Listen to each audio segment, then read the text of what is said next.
অনুমোদিত শিশু হাসপাতালে হামলা, আরজি করে দেওয়ার হুমকির অভিযোগ তৃণমূল, আরজি করে দেওয়ার হুমকির অভিযোগ তৃণমূল নেতার বিরুদ্ধে। কর্মীদের মধ্যে আতঙ্ক, অভিযোগ উড়িয়ে পাল্টা মারধরের অভিযোগ শাসক নেতার। না, এটা তো চলছে,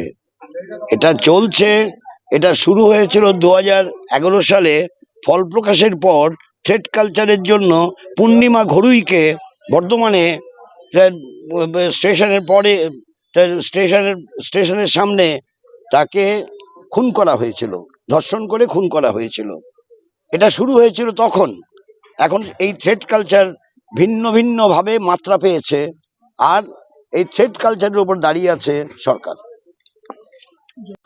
তিলোত্তমা কাণ্ডে মন্তব্য মুখ্যমন্ত্রী, বাংলার অসম্মান বরদাস্ত নয়, পুজোর উদ্বোধনের সাপ কথায়।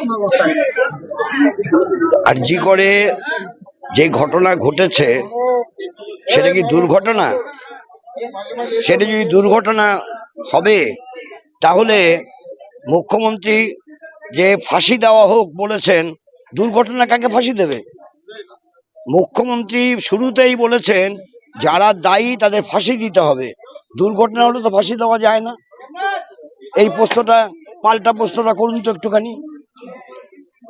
দ্বিতীয় দফা প্রতিবেশী অভিযুক্তের বাড়িতে চড়াও হয়ে ভাঙচুর স্থানীয়দের, ঘটনাস্থলে পৌঁছলে পুলিশকে ঘিরে বিক্ষোভ। এখন আমার মনে হয় রাজ্যের মুখ্যমন্ত্রী বলবেন এই ধর্ষণটা এটাও দুর্ঘটনা। কারণ যদি অভয়া হত্যাকাণ্ড, তাকে ধর্ষণ করে হত্যাকাণ্ড করা হয়, সেটা দুর্ঘটনা হয়ে থাকে, তাহলে জয়নগরের যে কিশোরী যাকে ওরা ধর্ষণ করে খুন করেছে, এটাও দুর্ঘটনা। আন্দোলনকারীদের মঞ্চ বাঁধার মৌখিক অনুমতি দিয়েও পরে আপত্তি পুলিশের, পুলিশি চাপে কাজ ফেলে পালায় ডেকোরেটর, অভিযোগ জুনিয়র ডাক্তারদের, স্টেতো ধরে হাত বাঁধল সামিয়ানা। আমি তো বুঝতে পারছি না কোন দিকে যাচ্ছে সরকার, এটাতে বুঝতে পারছি না কোন দিকে যাচ্ছে সরকার। মানে যারা আন্দোলন করছে, আন্দোলন করতেই পারে বলা হলো, এখন তাদের সম্পর্কে এই ধরনের বিধি এবং ব্যবস্থা গ্রহণ করতে চাইছেটা কি তো বুঝতে পারছি না।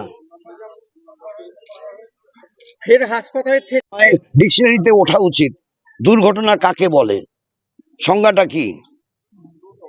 নিখোঁজ ছাত্রীর রহস্যবাড়ির থানায় অভিযোগ নিতে অস্বীকার করায় কুলতলি থানা এলাকায় ব্যাপক চাঞ্চল্য, থানার ভাঙচুর ও আগুন। সে তো নেবে না, কারণ দুর্ঘটনা হয়েছে, দুর্ঘটনায় কি আবার নেয় নাকি? দুর্ঘটনা। এখন যাই হবে,